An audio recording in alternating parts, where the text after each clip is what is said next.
Credibility was used an awful lot by Brian. Credibility. And he had the cheek to talk about the railways being in private hands. For 13 years we had a Labour government and they never took the railways back into public ownership. How dare he talk about credibility? For 13 years we had a Labour government with a majority in Westminster. What happened to the gas? What happened to the electricity? What happened to everything else that was stolen by Thatcher and her cronies? They never took anything back. We're told here that we shouldn't be narrow nationalists, as if standing up on your own 2 feet and realising your destiny to be a nation makes you a narrow nationalist. Richard talked about socialism being international, and he's right. One of the greatest ever socialists that Scotland ever raised was John Maclean, who stood for a Scottish workers' republic, but was one of the best internationalists the world has ever known, was made the first commissar. I would say to Richard and anyone else in the Labour movement that talks about voting yes makes you a narrow nationalist. The only thing that's nationalist is voting no, because it makes you a British nationalist rather than a Scottish nationalist. That's the reality. This debate is not about the SNP.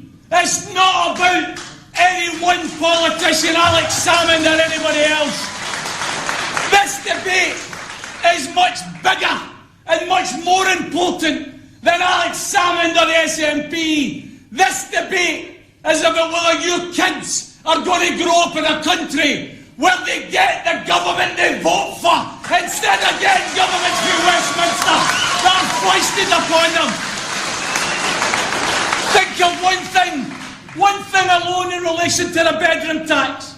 A vicious attack on the poorest and the disabled in our society. Brothers and sisters, 91% of Scotland's political representatives voted against the bedroom tax, but we still had the bedroom tax foisted upon us. Come on! What is the nature of Scotland? Scotland has communitarian values. Scotland believes in public services owned by the public. Scotland believes in a public health service. Scotland believes in a public mail service, which is going down the Swanee as soon as you vote no, because they've already agreed to privatise it. We have an opportunity here, don't we?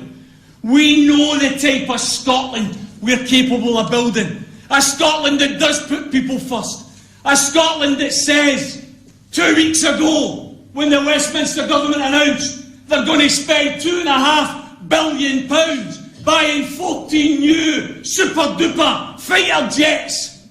We say, when you've got 51% of the Wains living in poverty in Springburn and Glasgow, we're not spending £2.5 billion on fighter jets.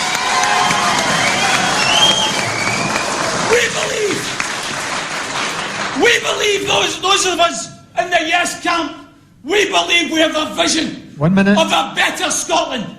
A Scotland that says to Westminster that wants to spend £100 billion in a new set of nuclear weapons. No! We're not spending £100 billion on nuclear weapons. We're spending it and improving the pension. We're spending it and improving the minimum wage. We're spending it and raising our kids out of poverty. That's the type of Scotland we're going to build, for God's sake. We've got more pandas in Scotland and we've got elected Tories. That should tell you the type of Scotland that we're going to have if we vote yes. That's why this debate, brothers and sisters, this debate is about hope over fear.